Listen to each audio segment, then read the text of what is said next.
Hey everyone, I'm Megyn Kelly. Welcome to the Megyn Kelly Show. President Trump remains on offense and the results have been incredible.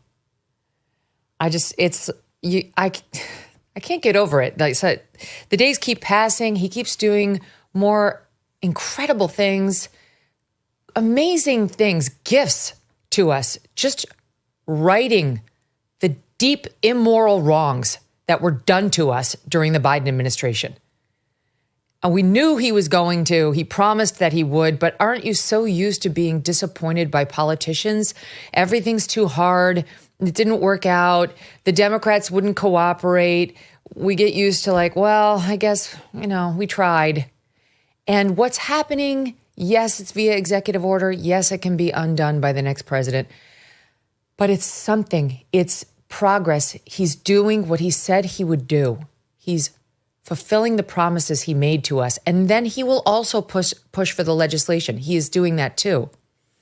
But at least we have a 4-year fix. At least we have a 4-year restoration to sanity and morality in some departments, like the one I'm about to talk about, such that Americans can live again in a way that makes sense, in a way that is safe, in a way that is normal. And if another president comes in after Trump and tries to undo it, they will feel the acute shift in a way that will be profound and will, I think, stop the next president from doing it. So there is real value in these executive orders. That's a valid point, the one I just made. But think of all, for example, with respect to the girls in sports issue, think of how many girls are going to be protected. Think of how many girls are not going to have to undress in front of a boy pretending to be one of them. Are not going to have their teeth knocked out on the field hockey field because Trump used his pen to fulfill a campaign promise. It was a thing of beauty yesterday. It truly was beautiful. He signed an executive order banning men and boys from women's and girls' sports. And the NCAA has already said it will comply. It was a complete victory in the war to protect our girls. Just unbelievable. The video,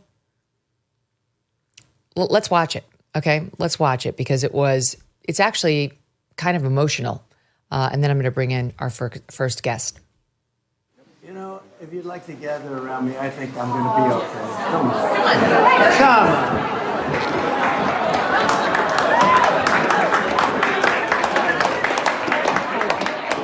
Secret Service is worried about them. If we have to worry about them, we have big problems. Okay, do you want to do this? Watch what I do, and then I'm going to give you some pens, okay? Are you ready? What a nice picture this is, huh, Governor? You ready? We'll do a good job. Wait, let me press that. I want to make this a really good signature because this is a big one, right?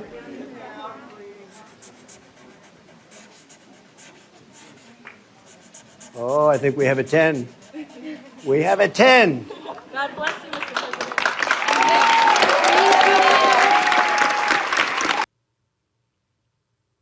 Surrounded by young, innocent, fresh-faced girls who just want to play their sports against other girls. That's all they're asking, just for fairness and safety in sport.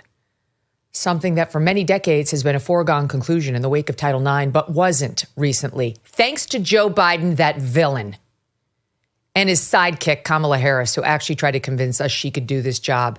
We've talked about this, but the night before the election, I went to Pittsburgh, Pennsylvania, and did something I've never done before in my life, certainly not as a journalist, but not even as a private citizen. And that was I endorsed a candidate and spoke on his behalf and urged other people to vote for him. And I was there specifically. This was my task. I wasn't asked specifically to do this, but my choice to explain my vote was to tell people that those who are mocking President Trump's promise to protect women did not understand what he was actually going to do when he took the office. That I was voting for him specifically because I believed that promise. We spoke about that night, Laken Riley. I mentioned her by name.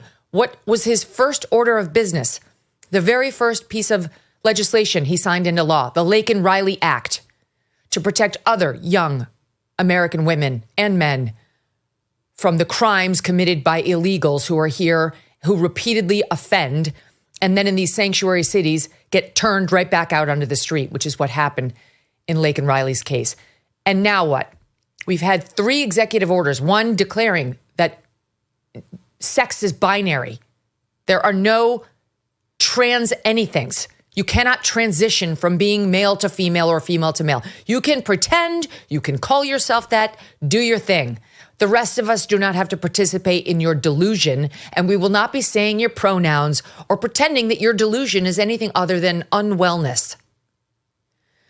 Then one declaring that the federal government would not be participating in any gender transitions because that's fake too.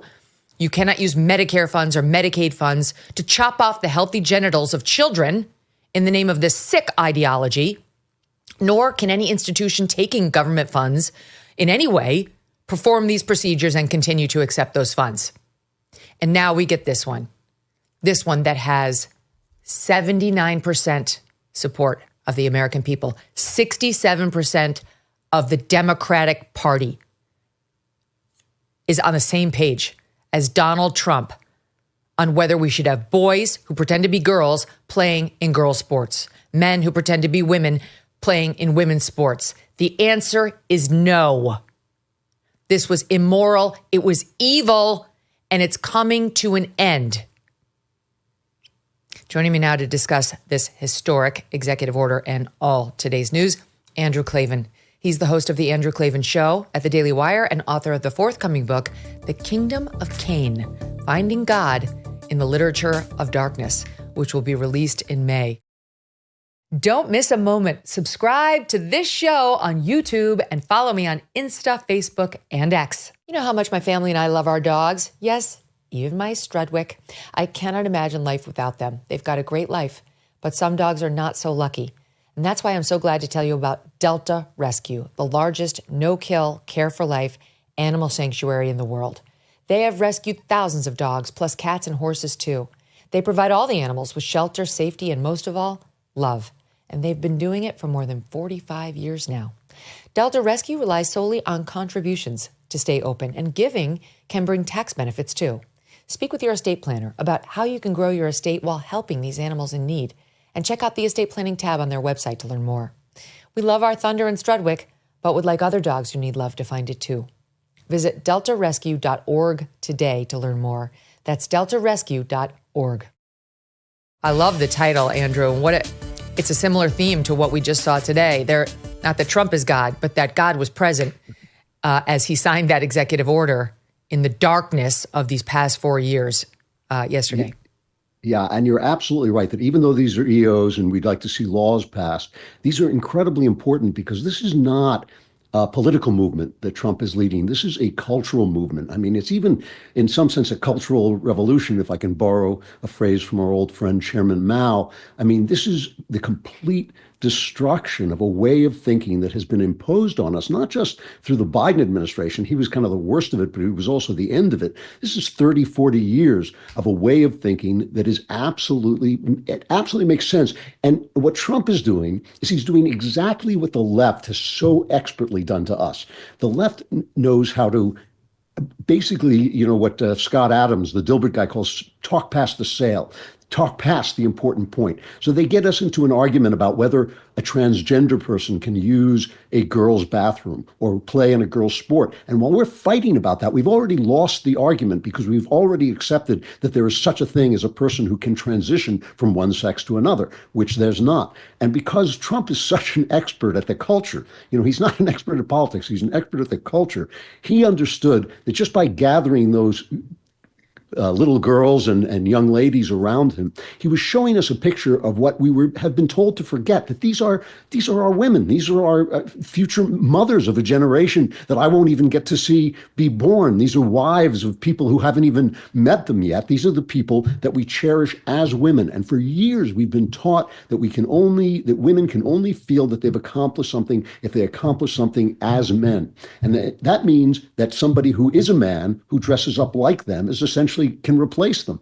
They've taken away these children's identities. They've taken away their achievements. They've taken away their feminine modesty. They've taken away their spaces and their safety. And it is when you see those girls gathered around him, you tear up, as you say, that God is present in that moment, because we remember what we always knew, that these are people that we cherish, and we cherish them in their girlhood, in their femininity, in their womanhood.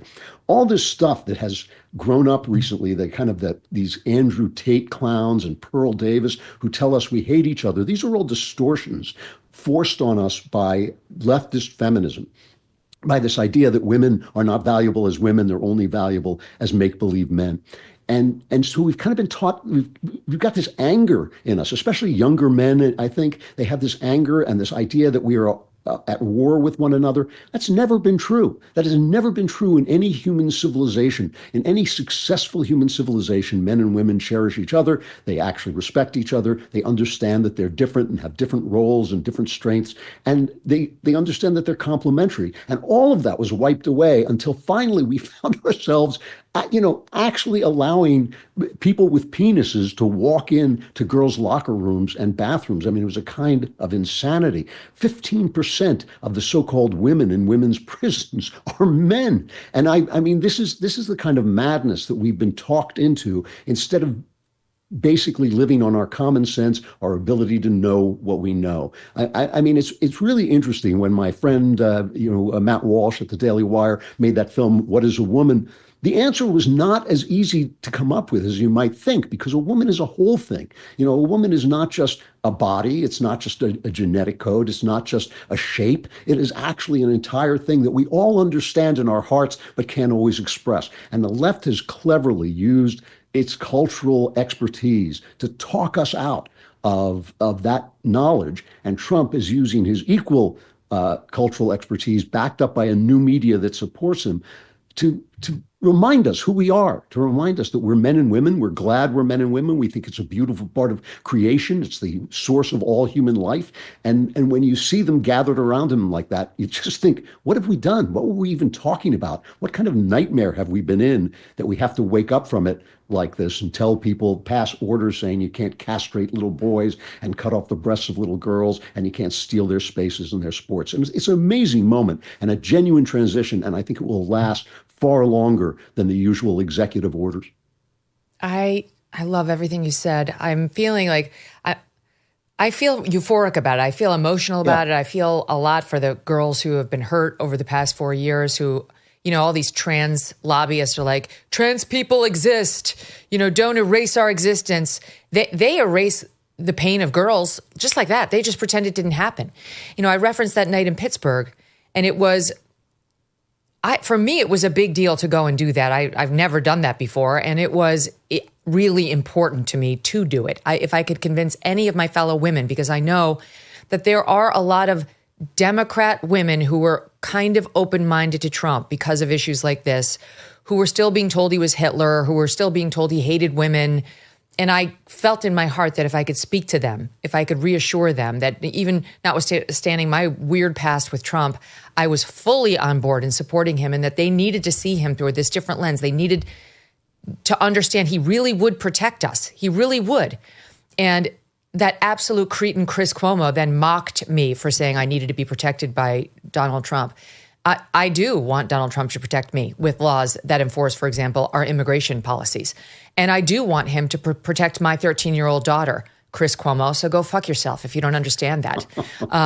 But this is what I said that night, and it's why I'm so emotional today. The boys should not be in the girls' sports. The boys should not be in the girls' bathrooms. The boys should not be in the girls' locker rooms. Peyton McNabb, North Carolina sophomore in high school, slammed so hard in the face by a volleyball hit at her by a boy pretending to be a girl. She suffered traumatic brain injury and permanent paralysis.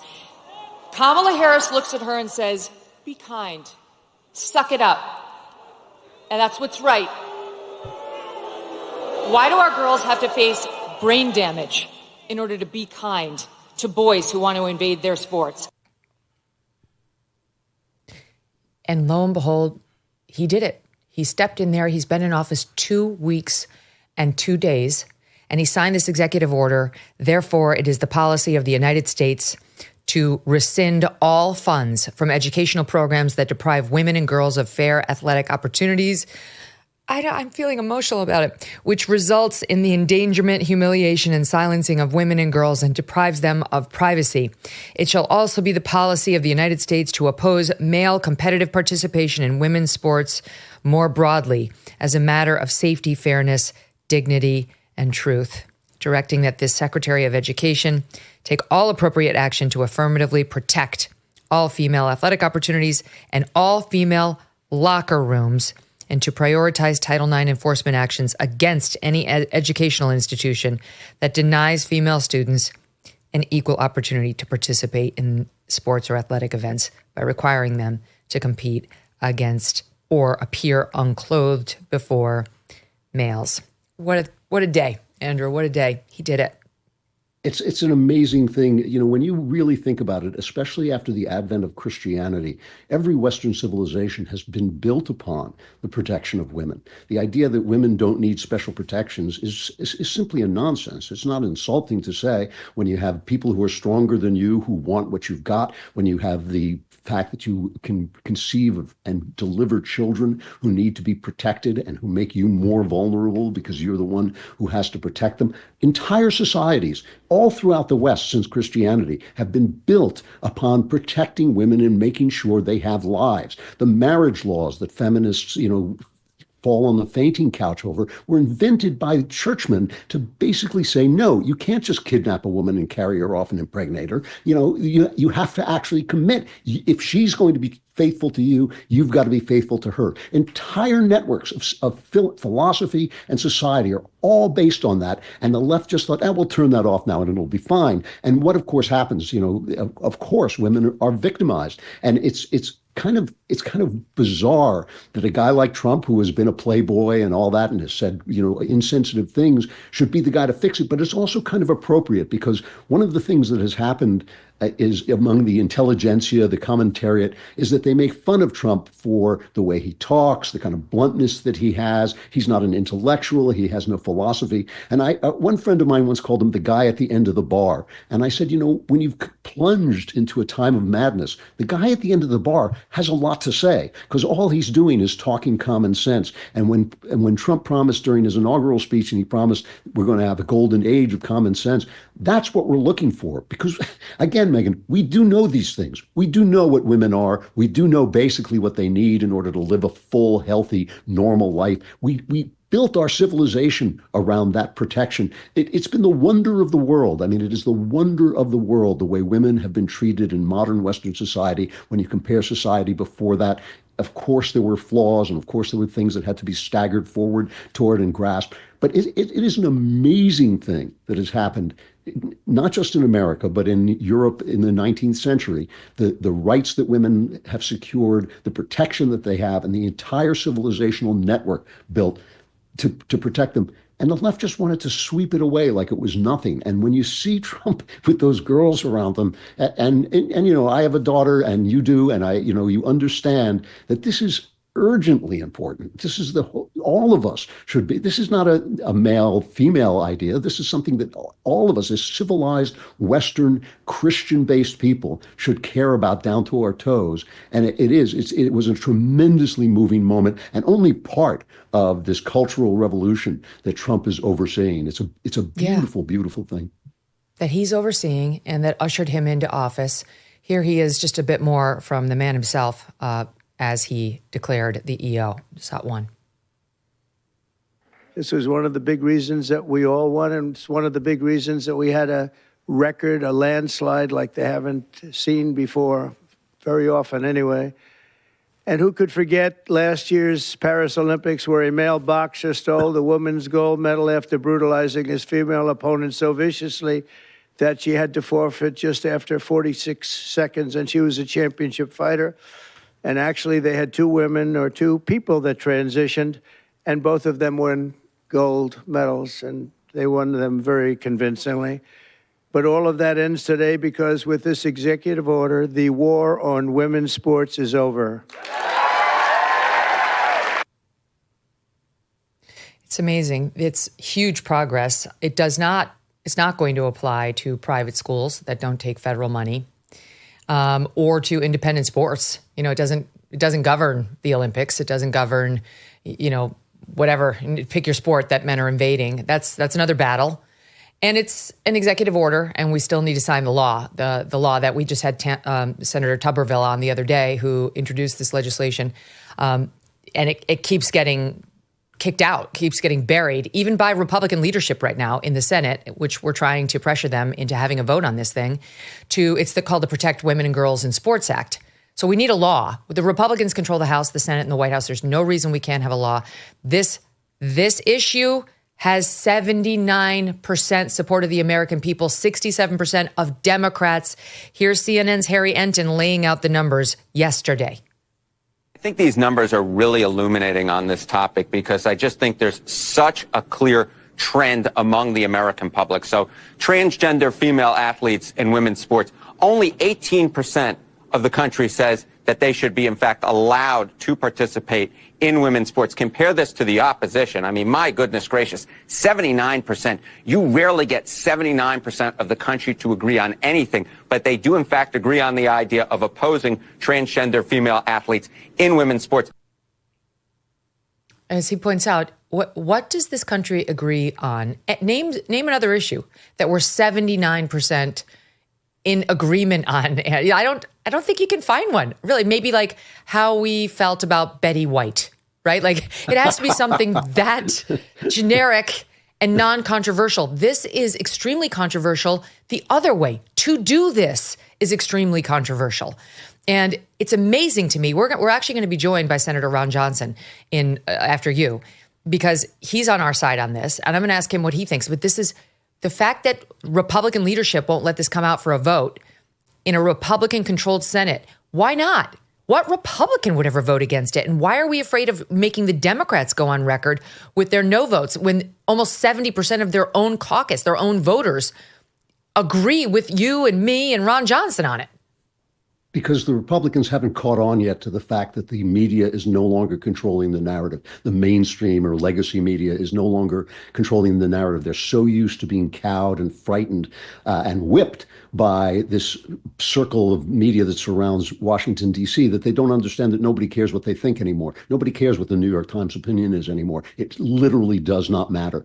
And when you say that 79%, that's changed like 15 or 16% just in the last few months. And the reason it has changed is because Trump has given people permission to think what they already thought. No one ever has believed that people could change sex. I don't believe even the people who think they believe it have believed it. But it took a guy, the same guy who could take a bullet in the ear and spit the bullet back at the guy and say, fight, fight, fight. The same that was the kind of attitude it took, simply to say that the emperor wasn't wearing any clothes, simply to say that all these leftist propositions were not just wrong, they were immiserating, they were immoral. And so if the Republicans as a group do not wake up to the fact that they are no longer constrained by this empire of lies, that the empire of lies has fallen, it is gone.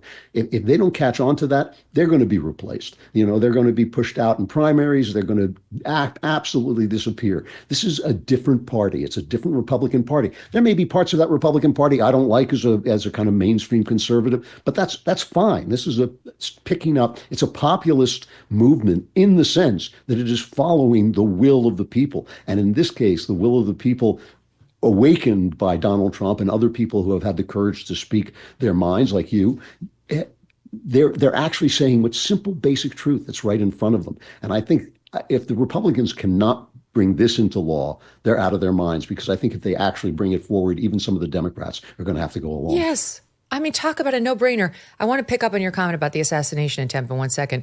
But you're a screenwriter, Hollywood screenwriter, in addition to being a very successful podcaster and book writer. Your comment reminded me, back when I was much younger, I loved this movie. And I actually still love this movie. I've just seen it so many times now. I don't pull it up very often. But it's Far and Away by Ron Howard. It stars Tom Cruise and Nicole Kidman. Yep. And they're Irish, and she's sort of upper crust, and he's more working class. And he shows up in her hometown to kill her father, who's the wealthy landowner who had his dad well, not killed, but like was disrespectful to their family and burned their house after his father died. So he shows up there to try to kill her father and shoots, but misses, and it's a debacle. Well, so she shows up and rescues him from the makeshift prison her mother has made for this Tom Cruise character and asks him to come with her as she goes to America. She's fleeing to America to live a more independent life. But he's just tried to kill her father, so why would she do this? And there's a great line where she's up on this ladder trying to rescue him from this second floor bedroom, saying, boy, come with me. And he's looking at her like, you're out of your mind. And she says, what I saw you do out there, you spat on that guy's face, you stepped on his neck. That could be very useful to me. Boy, you said you wanted land. If that's what you want, then come with me. Great ships sail out of Dublin and Liverpool, but a woman dare not travel alone, no. You're brave. You shoot men, you step on their necks.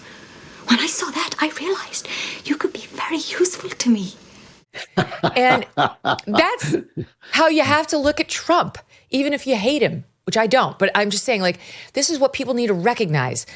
He is the guy who spat out the bullet, all but, and said, fight, fight, fight. He's the guy who was told by everybody that Brett Kavanaugh was a gang rapist. And he said, no, he's going on the U.S. Supreme Court. He's the one who, after January 6th, when the whole nation was like, you're gross, and we never want to see or hear from you or your entire family again, was like, no, you will, and actually, I will be your next president, and I will never concede anything about January 6th. I did win. It has never budged. That could be very useful to us in fighting the vicious, deranged far left that wants to erase what it means to be human. They want to erase, like, truly humanity. The difference between women and men is as fundamental and basic to who we are as anything else. And yet they insist that we forget it because of this small, not particularly well group of people who happens to be extremely vocal and politically active. Yeah, this is the exact reason I voted for Trump the first time he ran, even though when I first saw him, I was shocked. I made an extremely viral video attacking Trump the first time he ran because of his attitude and his ill manners and the cruelty of calling people names and all this stuff. But as I watched him, I began to realize that we were wrapped so thick in a network of lies that it actually was going to take a man like that to speak the simple truth. You know, I believe in being polite. I love being polite. I think it is a wonderful way to treat other people. But in being polite, I've always said exactly what I thought, and I've always told the truth. I think for most people, it takes a certain amount of just belligerence before you can break through this network. I've had conversations over the last 8-12 years that I cannot believe, where you'll talk about transgenderism as a good example, and you'll say, you know, they're cutting up the bodies of young people. That's something out of Nazi Germany. They're always talking about Nazi Germany. That's actually something they did in Nazi Germany. That is Joseph Mengele level evil. And people go, well, you know, there's this theory, this woman at a college wrote this book, and you think like, you know, and I've been kind of like, what on earth are you talking about? And I think this is the personality it took to basically bowl them over and knock them down. And it has been, you know, they threatened to put him in jail. They convicted him of a felony. I was watching him during that bogus trial in New York, perhaps one of the worst miscarriages of justice I have ever seen in an American courtroom, where they were accusing of something nobody knew what it was. I was watching him and thinking, you know, I consider myself a fairly hard character, but I do not know if I could just spit in their eyes like this day after day while they're threatening to put me in jail for a crime they can't even name. And it didn't even stop him. When he saw his mugshot, he looked at it and said, that would look good on a T-shirt. Yes. And then his presidential portrait is almost the identical image of it. He totally leaned in. Somebody probably said, you know, it looks a little like the mugshot. And he was like, great, then that's the one. That's a wrap of this. I mean, just remember, like, that could be very useful to me. That could be very useful to me. Trump is very useful to all of us who have been trying to fight these fights, but without his steely resolve, without his power, without his never say die temerity and energy. And it's just such a gift to have him in there. Here, on the subject of the assassination attempt and all he's been through, and, you know, there's just strength of this man. He was at the National Prayer Breakfast this morning and said the following. Listen to Side 8. It didn't affect my hair. Can you believe that? Might have touched it, but not where it counts. Not the skin part. But honestly, it changed something in me. I feel even stronger. I believed in God, but I feel much more strongly about it. Something happened. So thank you. So first of all, just love his sense of humor, and when it's at his own expense, so much the better. But second of all, Andrew, I think you appreciate the second soundbite because he went on. And I think, it doesn't seem to me that Trump is a particularly religious man, but I know he did grow up going to church on the Upper West Side of Manhattan. We know the church that he used to go to. And he mentioned God and the role of God in our nation this morning. Appropriate place to do it, but take a listen to the messaging on it. America is and will always be one nation under God. At every stage of the American story, our country has drawn hope and courage and inspiration from our trust in the Almighty. Deep in the soul of every patriot is the knowledge that God has a special plan and a glorious mission for America. And that plan is going to happen. It's going to happen. I hope it happens sooner rather than later. It's going to happen. And it's his hand that guides us every single step of the way. How about that? I mean, of course, we've heard that many times in church and so on, but it's his hand that guides us every step of the way. I feel like Trump is the one being guided. Trump is the one being guided by that hand on a daily basis, setting an example for us all and improving lives for us all. It was just, to me, it was like very meta, that he was saying those things given all that he's doing. I was at the first two Trump prayer breakfasts, and on the first one, he really didn't know what he was doing. It was kind of embarrassing. He was talking more about himself and his success. I once called him back in those days, and I think I was right. I once called him the first post-Christian president in the sense that he wasn't even pretending to believe in the Christian verities. He would make fun of people for being poor, which is the opposite of Christ. When he was asked if he needed God's forgiveness, he said, "No, I just try to live so I don't need to be forgiven." He really didn't know what he was doing. And when he would start to pick up the evangelical language of some of his supporters, I didn't believe him. Since that assassination attempt, his tone has changed. I can tell that he's on, as you say, I don't think he's a tremendously religious person. I don't think he's, studying theology or reading the Bible every night. But I think he suddenly does get the fact that these people who talk about God, like me, are not talking about empty space. They're talking about something that is really there. And his tone has definitely changed. And the things he's saying are things that he has learned from hard-won experience. And I think it really is different, and it does make a difference, because that too, as I know I've said to you too many times, that too is something that we have to learn to talk about with courage and boldness and not be talked out of the things that we know are there. It's great to see him think about it and lean into it. Yeah. I agree with you. There's a difference. Trump hasn't changed his basic nature, which is good, because that could be very useful to us.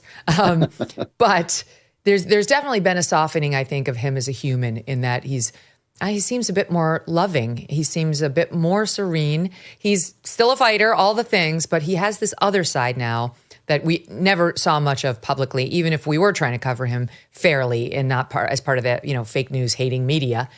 He's more generous with showing that side of himself at a minimum. Okay, I want to shift gears because it was just a wonderful, wonderful 24 hours and worth the first half hour of our show. Okay, but something else significant happened yesterday with respect to CBS News. So the audience may remember that CBS interviewed Kamala Harris right before 60 Minutes, and on 60 Minutes right before the election, and they put out this interview which they sliced and diced, and you weren't quite sure what was was this the natural, was this a full interview or wasn't it? And then somebody online on Twitter was smart and pointed out that the tease that they had aired the day before on Face the Nation showed the interviewer's question, something like, Netanyahu doesn't appear to be listening, and Kamala's answer. And then the next night when they aired the full thing, or the Monday night, it was the same question with a different answer. And that led to this whole thing where Trump wound up suing CBS News for $10 billion for fraud, consumer fraud, defrauding consumers to win an election. And the FCC demanded a transcript of the interview, which for some reason CBS just would not release. It became a big public firestorm. People said, just release the transcript. They said no. Well, now they've had to. They were forced to hand over the full raw video and transcript to the FCC this week.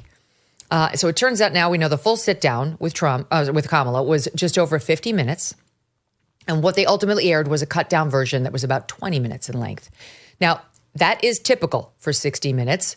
They don't normally air their full interviews, and they don't typically release the raw videos anywhere. But having said that, they've done it before. They released the full transcript, I think, or video of J.D. Vance. Catherine Herridge was pointing that out. They've done it before. So once it became a controversy, why wouldn't they have done it, right? The preview clip hit Face the Nation. It didn't match the version we saw the next night on 60. And watch, you can see that discrepancy in this clip here. But it seems that Prime Minister Netanyahu is not listening. Well, Bill, the work that we have done has resulted in a number of movements in that region by Israel that were very much prompted by or a result of many things, including our advocacy for what needs to happen in the region. But it seems that Prime Minister Netanyahu is not listening. We are not going to stop pursuing what is necessary for the United States to be clear about where we stand on the need for this war to end. Not much better, but slightly more clear. With the release of the full video, now we know how that whole thing actually took place. First, the question from Bill Whitaker was actually edited down, and the part taken out was more pointed than the way it aired in either version. And you can see the full Kamala answer, too. It seems that Prime Minister Netanyahu is not listening. The Wall Street Journal said that that your administration has repeatedly been blindsided by Netanyahu. And in fact, he has rebuffed just about all of your administration's entreaties. Well, Bill, the work that we have done has resulted in a number of movements in that region by Israel that were very much prompted by or a result of many things, including our advocacy for what needs to happen in the region.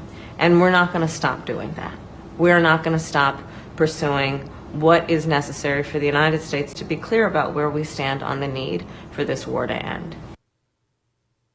Okay, so what we learned is that the first half of that inane answer was aired on Face the Nation as a tease, and on actual 60 Minutes, which aired the next night, they used the second half of the answer, which was more succinct, though I don't know that it was more clear. I'm going to have to say 60 might have just been shooting for something that was a little closer to comprehensible, if you want to give them the benefit of the doubt. Neither answer was good. They both sucked.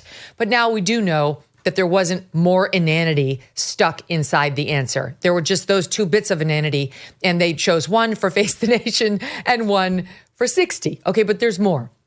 Because now we've seen the raw footage of the interview, and we learned that the next 10 minutes of Q&A was edited out entirely. Again, this is always going to happen. It's not inappropriate to edit an interview with a presidential candidate.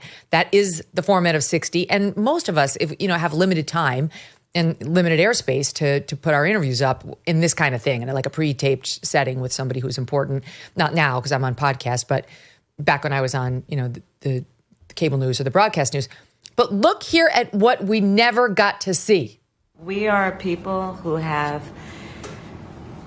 ambition and aspirations and dreams and optimism and hope.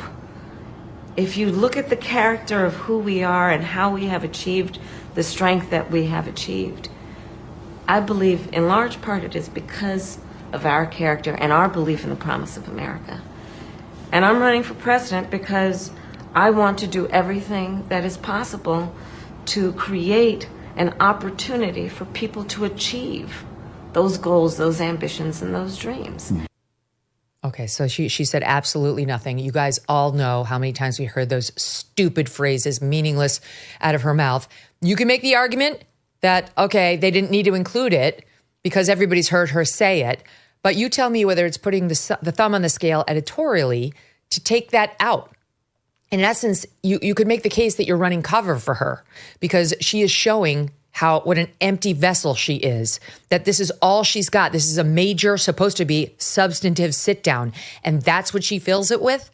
This completely empty, calorieless filler that she says everywhere. Like, you'd have to have the debate internally about whether you're running cover for her and taking that out. Later in the interview, Kamala went on a bizarre aside about picture day in school in Ohio, on the subject of the eating of the dogs and the cats in Springfield, Ohio, which they also saved her from. When I was Attorney General, the words I spoke could move markets. So the idea that the former president, who again is running to be president, would use that microphone in a way that is about vilifying and demeaning a whole population of people. You know what has happened because of that? One day when this happened was a school day, picture day for an elementary school. Picture day. You know what picture day is for our children? They get excited the night before. You put out the clothes they're going to wear. They go to school making sure their faces are clean and their hair is done. And they go to school for picture day. And you know what happened to these children? They had to evacuate that day because of the fear of the threats that were being issued in Springfield because of the words of Donald Trump. So I say that I'm glad you are pointing these comments out that he has made that have resulted in a response by most reasonable people to say it's just wrong. It's just wrong. Unbelievable.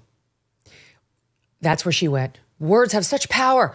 What could happen to the children? Well, let's look at what did happen. Picture day got spoiled. It got spoiled, I'm telling you, Bill. And by the way, then she references the bomb threats, which we know and knew were international. Some came from Russia. It had nothing to do with America. It was just shit stirring from out of the country. But somehow that's Trump's fault. All of which would have led to criticism of Kamala Harris, and it got omitted from the interview. All they included was that last sentence. I'm glad you're pointing these comments out that he's made. They've it's led to a response from people saying it's wrong. It's just wrong. All right, another one. Then I'm going to get Andrew to comment on all this, but we had to get this to you. In another section, a substantive discussion on the border, and this part was edited out. There are a variety of factors that relate to what we have seen globally and what we are not immune from at our own border in terms of what we have seen in terms of surge of immigration and irregular migration.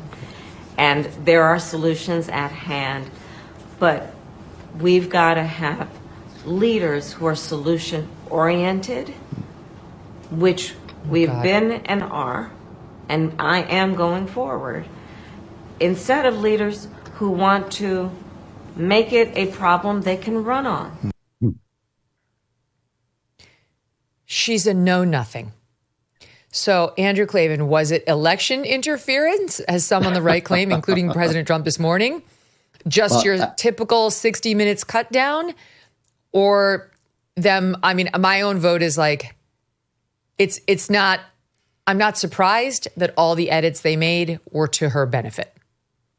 Well, I dozed off during those last two clips, so I can't really say too much about them. But I think, look, you're right. It's subtle. And what they did is they turned her from the babbling idiot we know she is into a faintly coherent, presence on the screen. And they did that because they all vote for Democrats and they want to support the Democrats and they hate Donald Trump. That's why they did it. But it's so subtle. Can Trump win a lawsuit?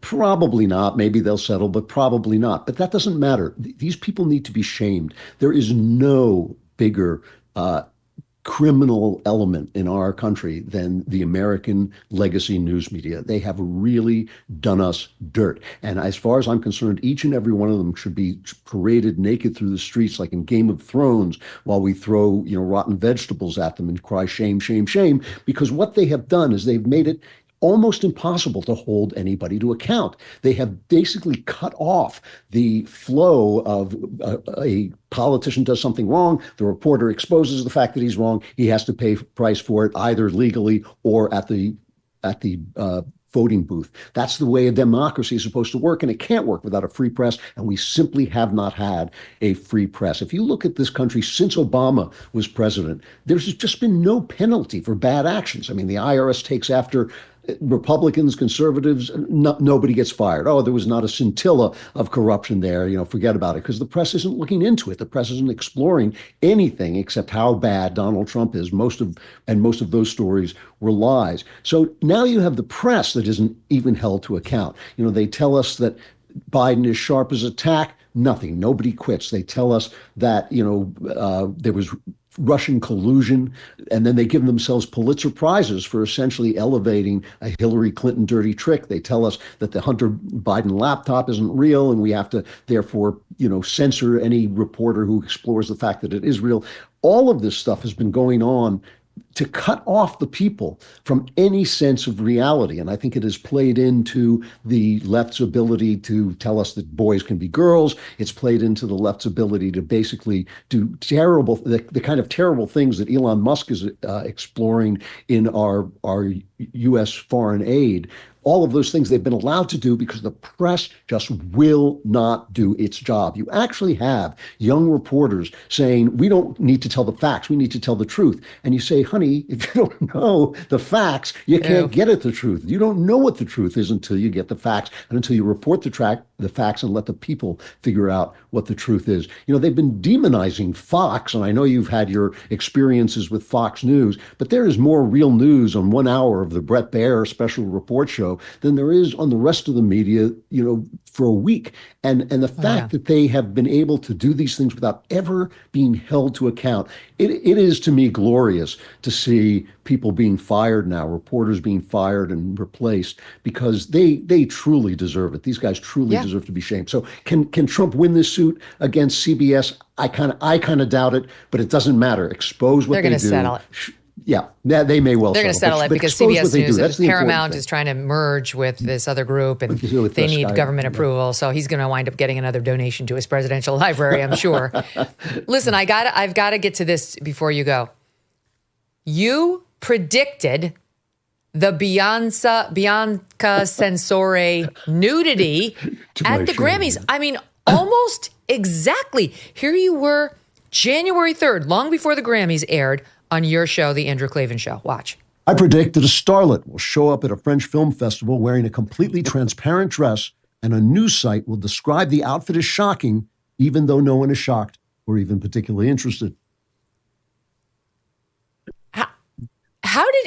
You said exactly what she did, a completely transparent dress. Yeah, I apologize to France for thinking that it would be them instead of us. But I think the thing is, listen, this is my thing. If I have any superpower at all, is that I follow the culture really closely. And because I am an artist and because I create things, I can actually tell where things are going simply by watching movies and watching TV shows like this. And it's actually not that hard once you're paying attention to that instead of who's winning a congressional race in Ohio. You can actually see where things are going. And this idea that, it's kind of a symbiotic relationship. These women dressing less and less, and the media can basically get clicks by showing these half-naked women, so they have to be shocked by it. But at some point, we've seen what there is to see, and we're not that shocked. And so it was kind of a natural conclusion that this was the way it was going to go. And I have to say, if at some point, I just feel pity for these girls. I just feel like this is what they've got. Instead of showing up beautifully dressed and elegant and elevated so that we actually admire them, they just have this kind of thing we stare at, which is nakedness, and it's really kind of sad, actually. I know. I'm waiting for somebody to show up dressed like a normal person and just holding up their SAT score. Wouldn't that be great? That's it. That would be shocking. Then even I would be shocked. Yes. Why? Who has the confidence to do that? It really, it doesn't take a lot to get attention, especially as a woman who happens to, in her case, be beautiful. Though my husband, Doug, was like, I'm like, she has a beautiful body. He's like, she does not. She looks totally manufactured, like a Mr. Potato Head with all these huge parts added onto her. Fair point. But I'm just saying it's not hard. Not hard to get attention as a nude woman at a public event if you want it. It's sad that these two felt it was their only way of getting their name in the news. Andrew Klavan, thank you. Great to see you, Megyn. Thanks a lot. All right, coming up, I would say the man behind the RFK nomination and pushing other senators to get on board, Senator Ron Johnson. And then Chuck Zito is here. 4 years of crushing interest rates, runaway inflation, and reckless government spending. And who is paying the price? You. You might have bills stacking up, debt collectors on your back. You might barely be able to keep food on the table. Well, Done with Debt can be a way out. They have developed new aggressive strategies designed to get you out of debt permanently without bankruptcy or loans. Done with Debt stands between you and your bill collectors. They can go head-to-head with creditors, getting balances reduced, interest rates slashed, and penalties stopped. These guys will create a plan to end your debt fast and put more cash in your pocket every month. And right now, Done with Debt is accepting new clients, but you have to act fast. Some credit relief programs expire. Before you make another payment, consider a visit to donewithdebt.com or call 1-888-322-1054 right now. Speak with one of their debt relief strategists for free. Go to donewithdebt.com. That's donewithdebt.com. Should I be so privileged as to be confirmed, we will make sure our tax dollars support healthy foods. We will scrutinize the chemical additives in our food supply. We will remove financial conflicts of interest from our agencies.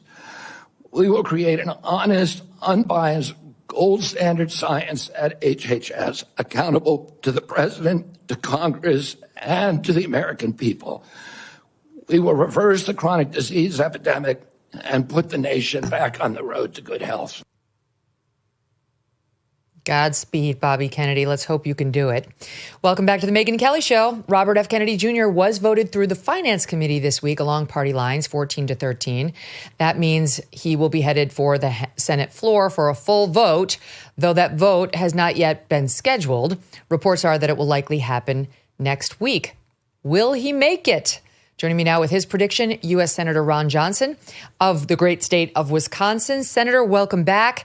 So This is important, and I know it's important to you personally. Our audience actually is very familiar, I think, with the roundtable you did with RFK, on MAHA issues with Casey and Callie Means, with so many people who are in support of RFKJ because they care about chronic disease in this country, an issue I know is near and dear to you. So your prediction on whether he makes it. Well, Megyn, well, first of all, thanks for having me on. I'm optimistic now. I know that Dr. Cassidy, Senator Cassidy, had some concerns. Those concerns were alleviated, so he voted for Bobby in committee, and I think that'll probably be the last hurdle. So I'm quite optimistic. And because you mentioned that panel, I thought the most important snippet of testimony came from Dr. Chris Palmer. He was a psychiatrist, does a lot of work with nutrition and mental health. And he made the point that they, whoever they are, they don't want to know the root cause of chronic illness because they are, corporate interests.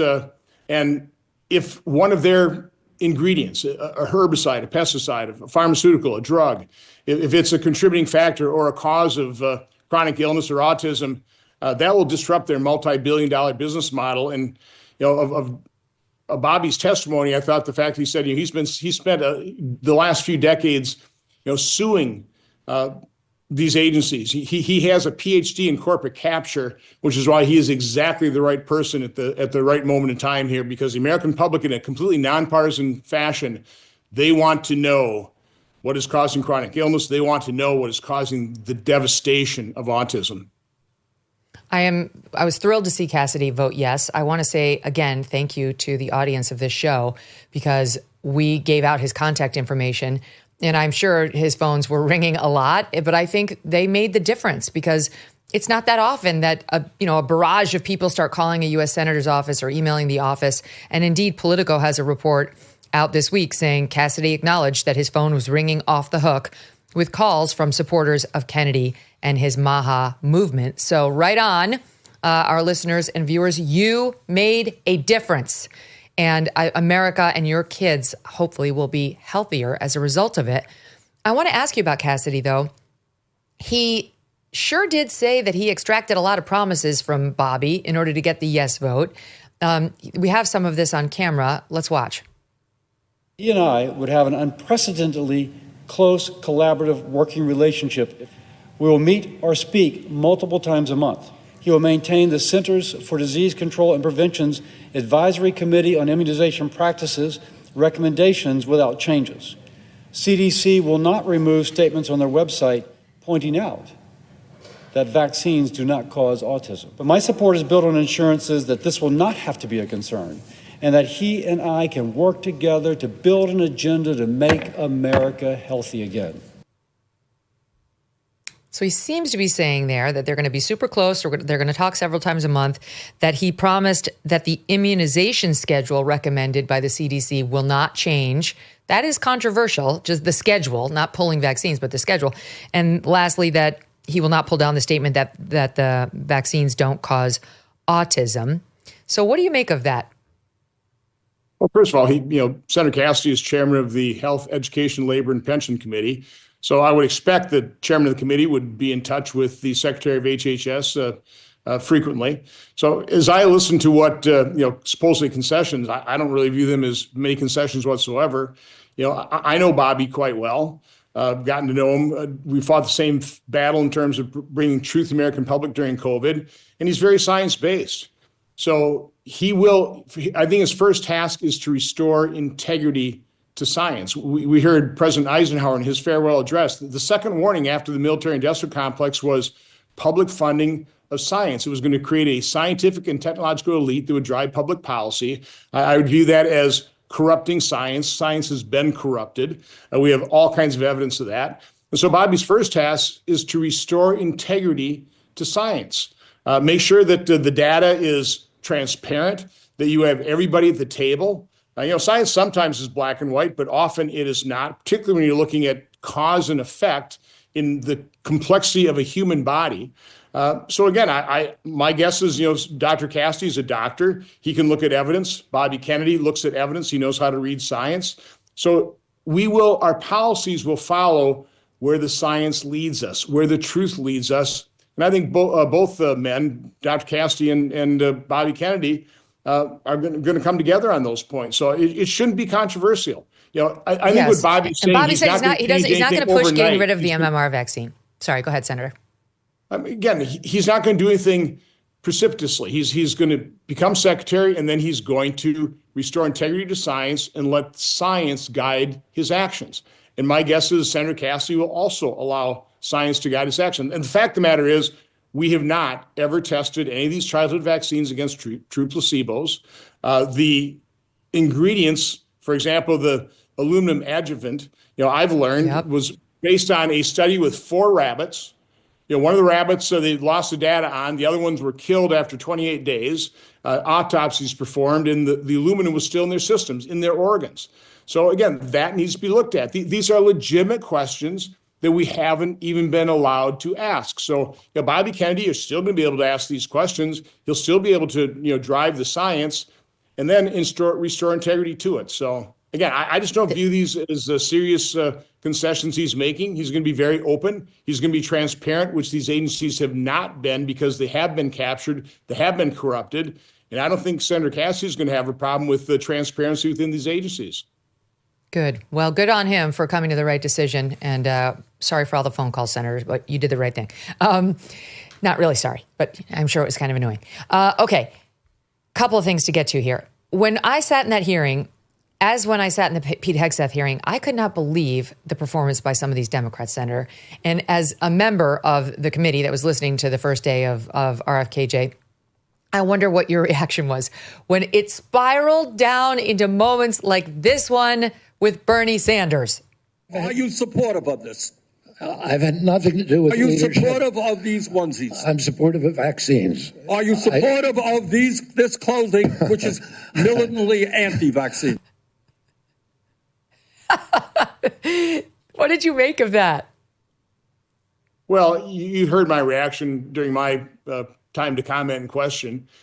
First of all, it didn't surprise me, but it really disappointed me, the severe, extreme hostility of Democrats. Again, particularly knowing, with the events I did on COVID and on, nutrition and health, how completely nonpartisan it is.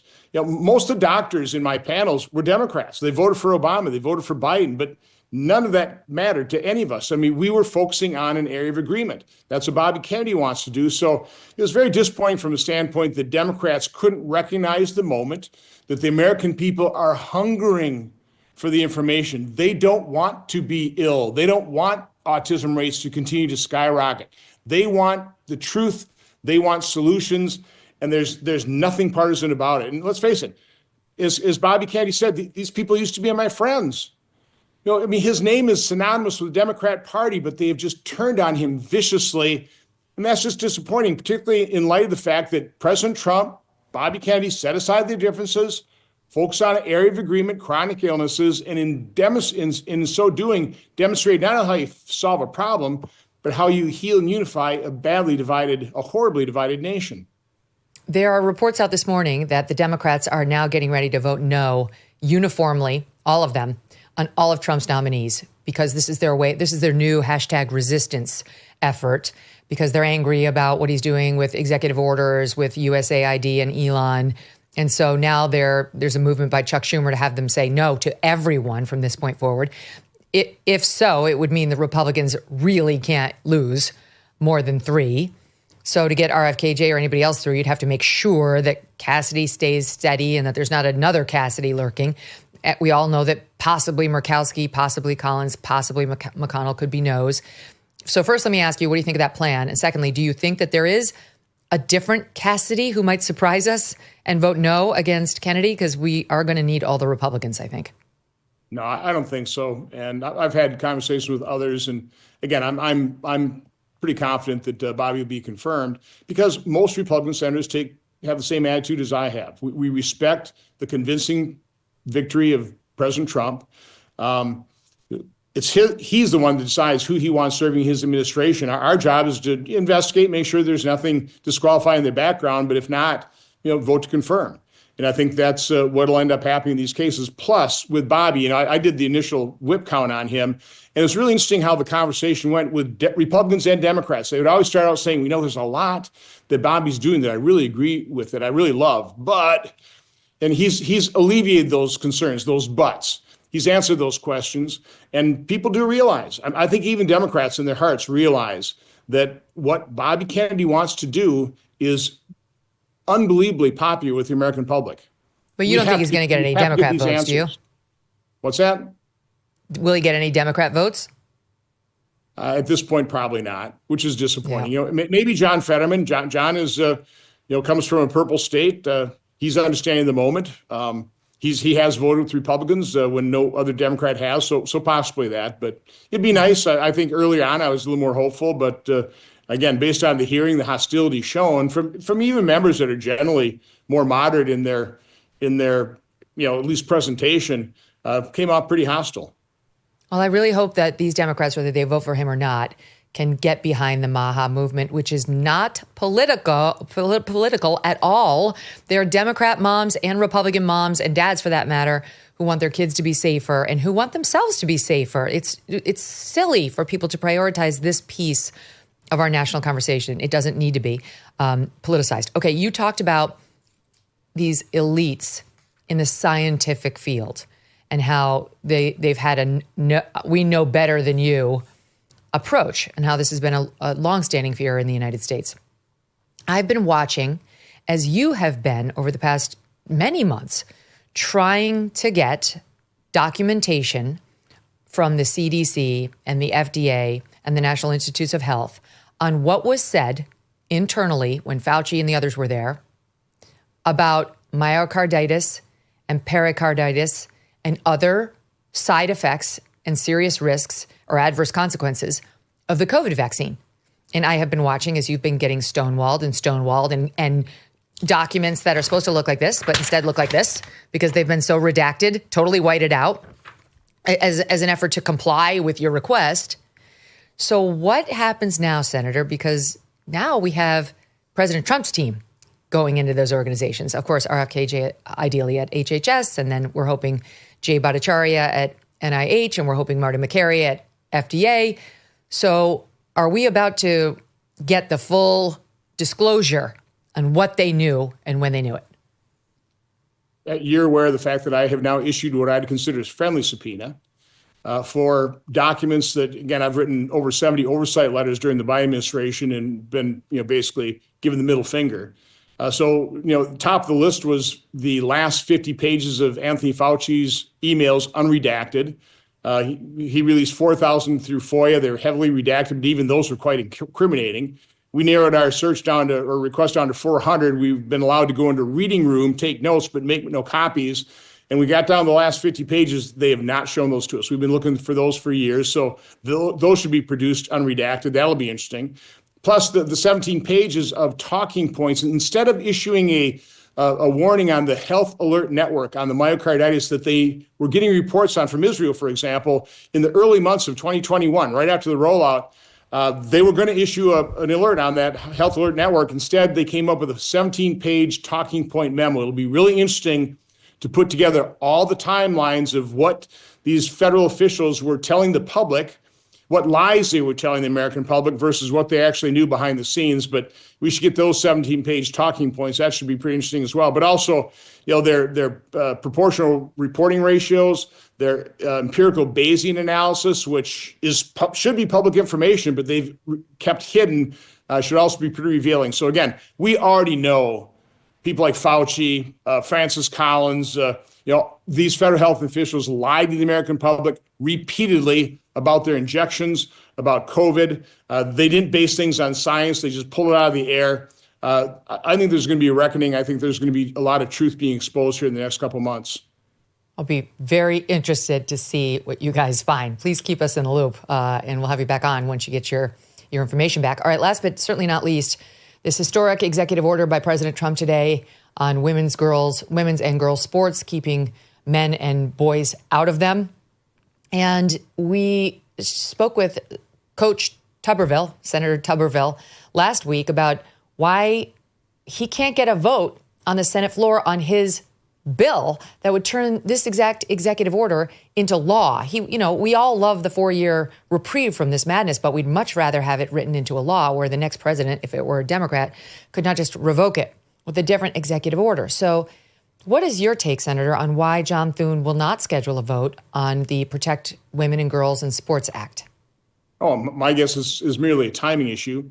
And again, President Trump has acted boldly, swiftly, decisively to make sure that girls aren't going to be harmed by male athletes now. They're not going to be in their locker room, their bathroom, or they're going to risk, those organizations are going to risk loss of federal funding. So I think we have time to actually put this for a vote. Now, it'll be interesting to see whether the Democrats will join us.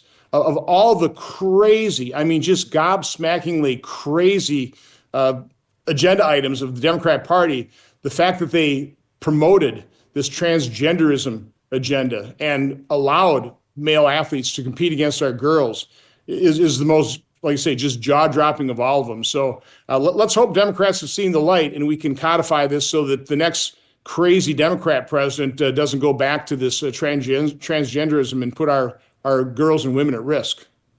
All right, when you say you think it's just a matter of timing, what does that mean? Because, we don't want to wait until after the midterms when we might not control both houses of Congress with sane people who will vote for this.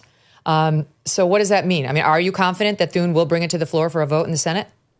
Yeah, I'd be shocked if he didn't. Again, Democrats are not cooperating on nominations, so we're having to run the clock. And we have limited time for legislation right now. It's all about confirming President Trump's nominees so they can start getting in there, cleaning out the deep state. Again, I think the confirmation process is completely out of control. I would dramatically reduce the number of confirmed positions for both Democrat and Republican presidents, but that's not the state we're in. So right now, top priorities, get these people in place, and we'll turn our attention to this. And again, this would be a pretty, I think, a high priority bill to get on the Senate floor to at least put Democrats on notice, put them on record that they really want biological males to harm our girls. I don't think that's a good vote for them. 67% of Democrats are in favor of Trump's policy. 67% of Democrats, 79% of the electorate as a whole. So you should bring it to a floor. Make them say no. Make them say no before the midterms. Sure that would be really fun to watch. A couple of things. You mentioned, you're in a big push to get Trump's nominees through. Well, in the wake of the funding freezes that Trump issued early last week, both with respect to some foreign aid, now we've got the USAID controversy and other issues, the Democrats have decided to make Russ Vought the nominee for OMB, Office of Management and Budget, their new fall guy. They don't want him to get through, but they can't stop him because he does have the votes. So they're doing like a sleep-in. I guess they can delay the vote by 30 hours. Here is Chris Murphy, Democrat senator from Connecticut, on this sacrifice he and his staffers have made.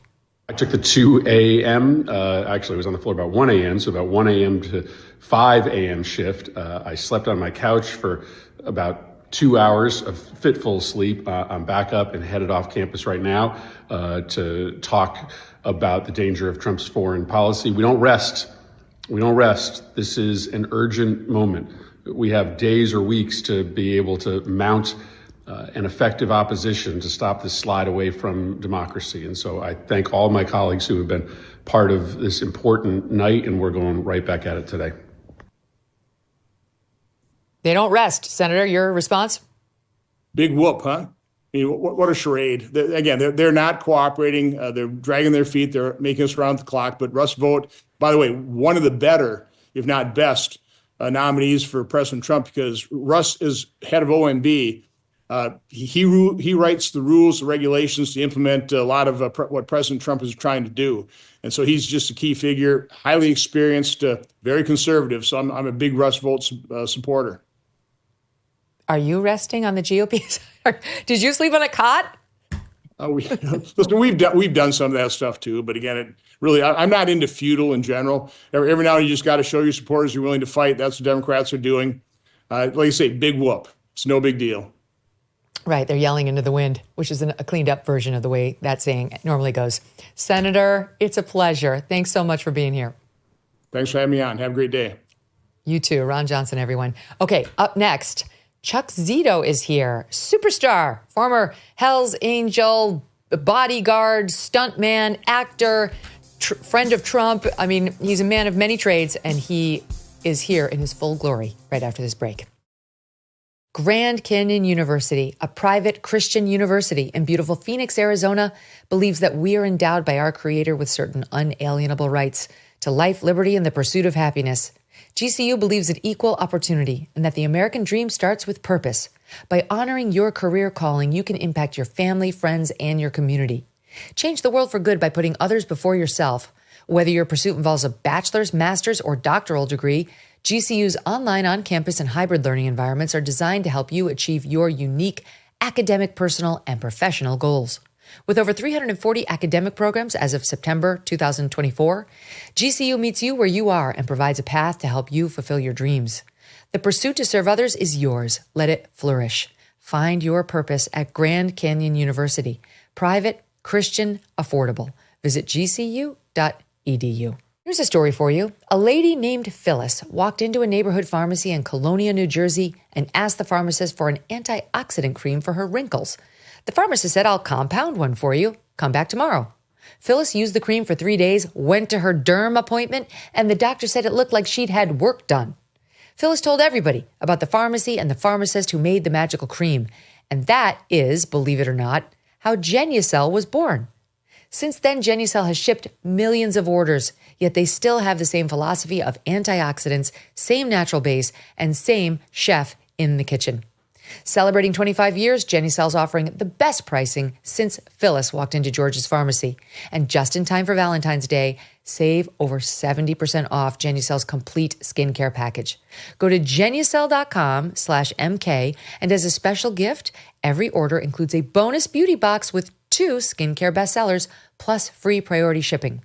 GENUCEL.com/MK, Genucel.com/MK. Stuntman, actor, celebrity bodyguard, martial arts expert, and former Hell's Angel. That is just part of the colorful resume of my next guest, Chuck Zito. You may remember Chuck caused quite a stir back in May when he was spotted at Trump's business records trial in New York. He was part of the Trump entourage. The media had a field day reporting that a former leader of the Hells Angels joined Trump in court. We've got a verdict. Breaking news, a verdict has been reached in Donald Trump's criminal hush money trial.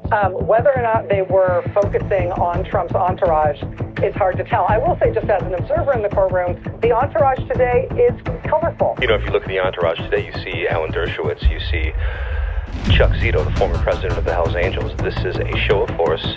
This is deliberate, and quite frankly, this is genius. The Hells Angels leader is a very large man wearing a very flamboyant suit. Donald Trump had a new entourage supporting him in court today. One of the people who showed up, actor Chuck Zito. He used to lead the New York chapter of the Hells Angels. That is amazing. A large man in a flamboyant suit. That clip is from a forthcoming documentary called Chuck Zito, An American Story. Chuck, welcome back. Welcome. Great to have you. Thank you for having me. How can people watch the documentary, first of all? Well, it's not finished yet. We just had the premiere at Mar-a-Lago last week. We're going back to the change a few pieces in it. Okay. Because so many people are interested in it, like Netflix and Amazon Prime. So many people. So I was told by one of the networks to just there was a couple of repeats in it, so we're going back to the drawing board and tighten it up, and we're going to have a premiere in April in New York. Okay, so it'll be perfect then. I love it. What do you make of that description of yourself? Flamboyant man in a suit, former Hell's Angel. I mean, yes, somewhat. Yeah, well, you look good. Thank you. All right, so I learned something in preparing for this interview that I did not know before. I didn't know that. I mean, I knew Hell's Angels. I always knew that they were kind of like bad boys, kind of cool, badass. But I didn't know that there's some rumors that you might have to kill somebody to become a part of the Hell's Angels. That's a myth that goes along with everybody. No, of course not. So what are the Hell's Angels? It's a motorcycle club. Guys who get together, ride motorcycles. You have to be admitted? Well, you have to. There's a hang around process, then a prospecting process before you become a member. So you have to know someone to hang out first, and then prospect, and goes down the line. Is it all Harleys? Well, in the United States it is, but overseas, a lot of guys couldn't get Harleys, and then now a lot of guys I've heard are using. Some guys are using Indians, and some guys BMWs. Okay. But back in the day when I was there, it was all Harleys. So you grew up where? In the Bronx. I was born in the Bronx, then moved to Brooklyn. Yep. My dad grew up in Brooklyn too. And so, and we both lost our dads at young ages. You were only 12. Well, no. You were younger than that? Actually, when I say I lost my dad, it was when they got divorced. Oh, okay. So, okay. I was, then my dad lived to 78. And he died in 1998. But when I say I lost my dad, it means that when they got divorced, I was always looking up to my dad, and I tried to follow in his footsteps, being a boxer and everything. And that's when I say I should have made it a little clearer on the thing, because people think I'm 12 years old and I lost my dad. No, it was sweet. Even my sister says, "What do you mean?" Well, it sounded like you really looked up to him, and he was. Oh, absolutely. You followed his footsteps into my father was the boxing world. A great fighter back in the day, in the 30s and the 40s. Years ago, guys had, hundreds of fights. My father had 228 fights back in the day in a 12-year career. And won most of them. He won a lot of them, absolutely. He lost 20. But he used to get paid $10 a fight. Now today they're making $400 million one fight. That's like Jimmy Braddock type. Yeah, James Braddock, yeah. Story. There's there's great fighters like, Floyd Mayweather. He's 50-0, but he's fighting like 28 years. Right. There's a guy named Harry Greb back in the day. Floyd went 50-0 in 28 years. Harry Greb went 52-0 in 1 year. Oh my gosh. Well, so it's a big difference. So you decided to follow the old man's footsteps and get into fighting? Boxing? Yes, of course. Growing up with my dad and his, I was living in the Bronx on Barretto Street and Hunts Point at the time, and it's even in my documentary. I was 5 years old, and this guy Butch, like from the Little Rascals, used to beat me up every day. So I went crying home to my dad one time. He said, "Don't ever come crying home to me." He's going to teach you how to defend yourself. So he pulled out his trunk, and he had all his, his gloves and his robe and his headgear and everything in there, and he put the gloves on me.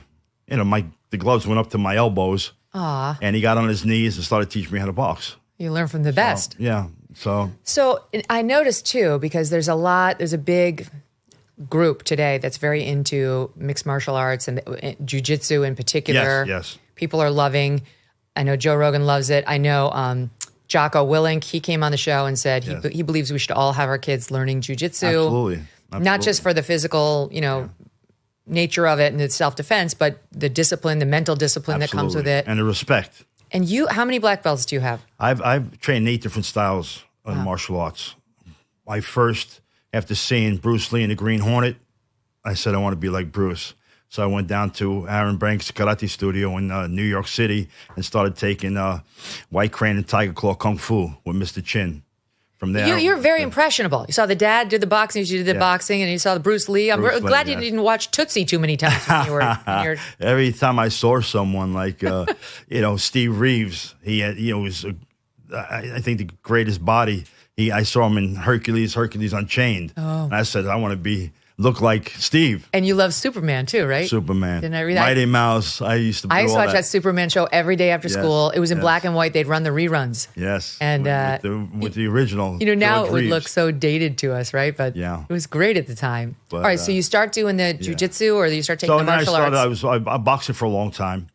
After seeing Bruce Lee, of course, like I said, I started taking martial arts. I've trained 8 different styles of martial arts. I went from White Crane and Tai Claw Kung Fu to Chiquita Jiu-Jitsu, Komite-Ryu Jiu-Jitsu, BRNS Jiu-Jitsu. Oh, wow. I never even heard of that. I trained with Renzo Gracie in Brazilian Jiu-Jitsu.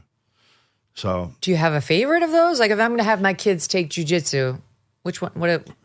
Well, I also did Japanese Jiu-Jitsu, which is a form of everything, ground, grappling, boxing, everything. But Brazilian Jiu-Jitsu, let's face it, the ones who brought it to the Octagon, the Gracies, they first brought it here before, Fertitas bought the UFC and Dana White became president. Yep. So it was guys like John Milius, the director. He designed the Octagon. And a guy named Art Davie who had the Tough Man contest back in the day. So it was those three, the Gracies and Art Davie and John Milius started the UFC. So if you've got all these black belts and all this discipline in the martial arts, how long would it take you to knock me out if you wanted to? I've never hit a girl in my life. I mean, if you had to, let's say like 30 seconds, 60 seconds. Boom. He's flicking his fingers. So that's true. That's what, his show I did. So he asked me how long would it take you to knock me out. I said it'd be over by now. So it already would have happened. Yeah. Well, you're not afraid of, not a girl, but you're not afraid of punching a celebrity because I've heard there was an incident with Jean-Claude Van Damme. I've had a few. What happened with him? That's why I don't work that much. What happened? I was just, it was we got along real well. We were, I was his bodyguard in 1992. And we went our separate ways, and I didn't see him until 6 years later, and he came in with Mickey Rourke and like 5 guys in Scores. I was having dinner. I'm familiar with Scores. Scores. That's where all the beautiful women went to. That was back in the dance. day. So we had a little argument, and, I felt bad because I got so much publicity from somebody else's misfortune. So how did he upset you? You just said something to one of the attendants in the men's room when he was in there. Said disrespectful. So I went up to him and about it happened. You know what? It happened. Yeah, it's a long time ago. 29 years ago, but almost 30 years ago. But I don't like to talk about it. An Italian thing, like you got offended. He offended you. He of insulted you. Of course. I mean, you got to. Back up your words. So, and that's what happened. So you went over and gave it to him. Yeah. And he did not. But it took 17 prevail. years for us to talk again. So we're friends now. And so you like go I said, over it and you happened punch so him out, long ago. right? He goes down. No, it's like you don't want to insult him. I understand. It's sweet. Yeah. But I mean, most of us, the thought of punching Jean-Claude Van Damme is horrifying. Yeah. We'd get punched back and it would not go well for us. You have a lot of experience. He insults you. You take him down. And then there's actually a really fun epilogue to the story 17 years later. 17 years later, yes. What happened? I was actually at a Floyd Mayweather when he fought Pacquiao, at the Pacquiao-Mayweather fight. And Floyd got out of the ring, went to his family first. I was the second one he came up to. He hugged me, and they had the camera on me. So Jean-Claude was home with his daughter and Bianca. And he goes, "Is that Chuck Zito?" She goes, "Yeah." He goes, "Invite him to my not documentary, invite him to my movie. He just came out with a new movie." So I went, and we saw each other, and he says, "Thanks for coming." I said, "Thanks for inviting me." And we hugged and kissed each other, and it was over after 17 years. Good for him. You know, so we're friends. That's great. I hate to bring it up because it was so long ago. No, you didn't. I brought it up. Yeah. It's not your fault. But the reason he knew you prior to that whole incident, you pointed out, was you were his bodyguard. So you took your background in learning self-defense and so on, and parlayed that into like being a celebrity bodyguard. You bodyguarded some of the best. Everybody you could think of back in the day. Liza Minnelli was my first client. She's amazing. So, of course, being around Liza, when I met President Trump, we were at the same restaurants, same clubs, and of course we became friends, and we've been friends over 40 years now. She's in one of my and my husband's very favorite movies, Arthur. Oh, that's She's great. hysterical. That was amazing. In that movie. Yeah, she used to be a huge, huge star. Yeah. So that's interesting. You got like 1 foot into the celebrity world with her, and that opened up lots of doors. Yes, a lot of doors. And she was doing a play called The Rink with Cheetah Rivera at the Martin Beck Theater years ago. So everybody came to see Liza. I mean, you know, Elizabeth Taylor, Liberace, Don Rickles, Robert De Niro, everybody. You know, Al Pacino, everybody came to see her. Mm-hmm. So they had to go through me to get to her. Wow. So, of course, I met everybody, and we all became friends all these years. Who stands out as like a particularly great person? You know what? Everybody had their own character because everybody says who was the best one you worked for. Everybody had their own character and their own, their own way. And so, was there anybody like the guests who came to visit her who you didn't like? Well, no, they were all superstars at the time. But you're a superstar. You can see the ones who are super nice, even to the bodyguard, and the ones who aren't. Well, everybody was nice to me. I have to admit it. That's good. So if they weren't, then we took it to the next level. But I remember I used to wear rings when I was in a club on every finger. And I was, Liberace came in and we were comparing rings. Oh, wow. Oh, yeah. Yeah, what is this ring? This is actually Elvis Presley's exact copy of Elvis Presley, TCB. Can you guys see it here? See if you can see it. There, I'm going to show it. TCB, what does that stand for? Taking care of business in the flesh. Ah, it's beautiful. It's very gold. So it's very large, and it's got a diamond front. And I got to show it to you. Okay, thank you. Hand. Oh my gosh, must weigh 5 pounds. It's just to show it up to the camera can see it. So this was Elvis Presley's? It was exactly. His is in the Graceland, of course, but that's exactly the same. I had it made in gold and everything, like the original one. That alone is self-defense. Yeah. That right but there. I would never. Yeah, but if you needed to. Oh, yeah, there's another one. What's that? A boxing glove. That was my father's ring. Oh, wow. So. There's a scene in the movie where Sylvester Stallone, who I know you also bodyguarded, must feel like a very big responsibility. I mean, if he can't take care of it himself, it's a serious threat. So it's got to be. I bodyguard for Muhammad Ali, Joe Frazier, Mike Tyson. Wow. They could take care of it themselves, but they're not in a position to get involved if somebody, of course. Yeah. Look what happened to Mike on the plane and everybody else. Yeah. So. And we saw Conor McGregor at the inauguration. He had a bunch of bodyguards too for the same reason. Like, it's not that they can't protect themselves. Look at Floyd. He walks around with 10 guys. I mean, you not a good don't idea. want to get sued. Here's a bit from Sly and Brother Frank in your documentary, SOP 44. I guess I was at pretty much the height of my popularity, so they overdid it, with security. So, at the time, whoever was in charge of security said, oh, well, we need more people. And then Chuck and a few of his friends volunteered. And being a very outgoing guy, he struck up a conversation. I noticed, we kind of looked like very similar, like brothers in a sense. Of course, he looked just like him. He looked more like him than I did. I was being hunted, and since we looked alike, I was hoping they'd shoot Chuck. That was actually the motivation. Nice. I gave him a T-shirt with a bullet on it, like a little bullseye. Nice. He's now a great I know why guy. he hired me. Is he not a great guy? Yes. He's a true gentleman. Look, he's brilliant. Look at he wrote Rocky back in the day, and nobody could do it but him. And he was brilliant. He came, the franchise Rocky, Rambo, Expendables. He's just a great guy and very talented and a great writer. Absolutely. He's as he was speaking there, we heard a soundtrack pop in from Joan Jett. Joan Jett. And there's a reason we have Yes. Joan Jett. She's also in the documentary talking about her relationship with you. Here's a bit from Joan. This is great. Might have been the next time we saw him was in Japan. That whole tour that we did, we went to tour in Japan in 1985. Had them in our crew. And the way I looked at it is they were doing security and had to do it for us at some points. Okay, so just the fact that you know Joan Jett is so cool. Like, she's just cool. She's she's the queen of rock and roll. Yeah. She started at 15 on runways and then broke off and did Joan Jett and the Blackhearts.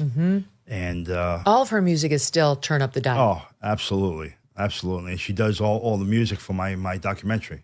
These people must really like you to have appeared in the film, because it's one thing, like, I've had lots of bodyguards here or there at various events. I'm not sure, like, they'd ever call me to be in one of their movies. So how do you maintain, like, what happens there? Well, like I said, everybody I've worked for, we had a great relationship, and we became friends. Like I said, Liza was my first client. Sly Stallone became my friend. We became good friends, and I just asked these people if they would come on and do my documentary, and it, not one hesitation. Wow! Everybody came and did it, and because you. In between the boxing and the martial arts and the bodyguarding, there was a stint, she mentioned Japan, where yes, you went, there was some brief time in the Yes. slammer. It was brief. I spent 4 months in a Japanese prison. Okay. Wasn't good. But I was locked down 23 hours a day. So, and they put you out in a cage. In Japan. And then you had to come back here and go to jail. Then I came back here. But the worst prison in the United States is like a country club compared to Japan. Oh, really? So, yeah. That was like my first time in jail. I said, I hope they're not all the prisons are like this. They were accusing you of a drug crime. Yes. Okay. I was indicted for making a telephone call to a guy who sold a pound of methamphetamine. I never made the phone call. I was in British Columbia making a movie called Year of the Dragon. I showed them my receipts, my phone bills, everything. But they wanted me because at the time I was the president of the club and my club, Hells Angels Nomads. Mm-hmm. And the government wants you, they're going to get you. Yeah, So, that's absolutely right. Of course, they want you to, talk on your friends and all. Of course, I wouldn't. And I wound up getting a phone count is 4 years. The judge gave me 10. Wow. So Is I wound it up true getting you 10 went years. to like 18 different prisons, though, in that 19. time? Why so many? Well, I had a few problems with some people. And every time you have a fight, they transfer you because they didn't want retaliation. Chuck. So I had probably 10 good fights in prison. Whoa. Yeah. You're one of the few people who wasn't afraid going in. Yeah. But this becomes kind of relevant to your friendship with Trump. I mean, Yes. when he got indicted on, criminal charges for his alleged bookkeeping Absurd. errors, Yeah. that must have struck home in a particular Well, way. like I said, I went to his trials, and we've been friends for a long time. And what they've done to him, you could never. I would never imagine it in 100 years that they could do that to a former president and one who's running now. How'd you guys meet? We met at we met at a restaurant at first, and then I was with Liza, and they've been friends for a long time. And of course, Studio 54, we saw each other. Mm-hmm. So everybody used to go there back in the day. Everybody, Yep. Somebody was always there. So, and I used to work also at Cafe Central uptown, and no matter what night it was, you'd see 10 actors there. Mm. Liza Minnelli and Bruce Willis was the bartender. Oh, no way. Yeah, he used to make me 8 creams. You're kidding Yeah, me. before he was a big star. Sure. And everybody was there. Liza Minnelli, Cher, Peter Riegert, Treat Williams, John Goodman, De Niro, Pacino, Joe Pesci. Everybody used to go to Cafe Central. And Trump. So you maintained a friendship all this time. Yes, all He's in the documentary. We have a little bit of him. Do we? Yes, I think we do. I saw him. We don't have the clip, but I saw him. And he goes on and on about you and how much he likes you. So great. I mean, I am so blessed and honored that he did it for me. You got to realize he's the president of the United States. He's the most powerful man in the world. And he opens and closes my documentary. He's loyal. So I am so, honored and humbled that he did that. And he's loyal. So why did you feel it was important to go to the trial? Because he was getting railroaded, and I want to stick up for him. I stick up for my friends, and I want to show my support and, support him. I mean, they charge him with all these, phony charges and everything, and we know that. So, and we know, I don't care what they say, when he was at that was fixed, when he 2020 election? Absolutely. You do not believe that? We all went to sleep. President Trump was winning. We woke up and Biden was a president who never campaigned. Mm-hmm. So it was all fixed. I say that, and I still say it. And what did you think on November 5th when you saw the returns coming in? Oh, I was there. I was at the... Mar-a-Lago? No, I was in Washington for when he won, of course. Oh, and I was yeah. just... we're all just... He's, as far as I'm concerned, he's the greatest president we ever had in the United States. He promises and keeps it. Mm-hmm. And he's just great. You spent a whole life between the Hells Angels, not to mention the prison time, the boxing, the mixed martial arts, the bodyguarding. Yes. Trump's also extremely tough. Yes. So about tough guys. I call him a savage because he is.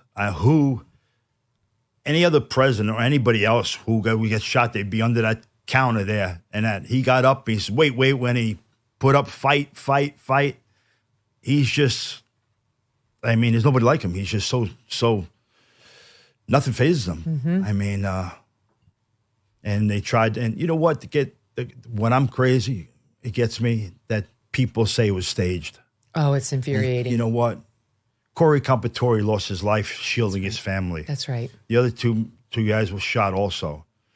And they think he's going to say, do me a favor, just nick my ear. I know. It's ridiculous. It's ridiculous. And that's how some people think, and that's what gets me infuriated. It's such an insult. It is an insult. And there's people still, a lot of them, he's doing, the first hour he was elected. He started signing the orders, and he's going to change this country around back to the way it was. Have you seen a big change from the Donald Trump you knew back in the day at the cocktail lounges and the one who you see now? Well, you know what? He's the same guy to me, but he's just so strong. Like I said, he's resilient. Nobody like him, and I love the guy. I'd do anything for him, but we've never had a president like him. And you got to realize, years ago, I never got involved with who was the president. Mm-hmm. Who cared? Mm-hmm. It wasn't until President Trump. It was the first time I ever voted. And I really? Voted first time. I never cared before. And till the day he became president, all those other people, all those woke people, all those phony people out there, they didn't like him. But like I said, I never cared about who was president before. But they talked since the day he became president. They have not stopped talking about him. Every day you heard President Trump, mm-hmm. And everything else. But as far as I'm concerned, he's the greatest president we ever had. Well, he obviously... And he's for the American people and America. And he's for you. Because, he's a very busy man to take the time out to appear in this film. All these people, I think that's something extraordinary about you, Chuck. And I really enjoyed the story. You are a colorful character. I can see why so many have gravitated towards you. All right, so keep us abreast on when it's actually going to hit and where, and we will update the audience so that they can enjoy what I enjoyed. Thank you nice to have you here. Thank you. Nice I'm a big to meet fan you. of yours. Thank you. You remind me of me because you say exactly what's on your mind, no matter who likes it. I'm the same way. I'm honored. I've been big fan of yours for years. Thank you very much. I really appreciate it. It's been Thank fun you for getting to having know me you. again. We'll do it all over again when the actual film hits. Thank you. Wow, right? Chuck Zito, everybody. We're going to be back tomorrow, but I do want to tell you before we go, you got to go to megynkelly.com, all right? And there you can sign up for our once a week email. That's all it is. And on our once a week email, we will update you on all the highlights of the week. We call it the American News Minute because you can read right at the top of this email all the news that's happened in the basically past week in 60 seconds or less. But we also will include a bunch of behind the scenes photos, behind the scenes stories, and people are flocking to it in droves. It's a great way. And then while you're there, if you are so inclined, you can sign up to have basically just to give us your email so that we can have a direct relationship just in case we ever have to go to a subscription model, which we're not planning on doing. We want the show to stay free, but we don't like really to rely on outside providers. So anyway, go to megynkelly.com and sign up there. You'll get one email from me with just show highlights, and we don't sell your email to anybody. I find it very annoying when I do that, when you have to sign up and then suddenly you get 20,000 emails from people soliciting you and you're like, I know they sold my email. We're not doing that. So megynkelly.com. Thank you all for listening. We will be back tomorrow and we'll see you then.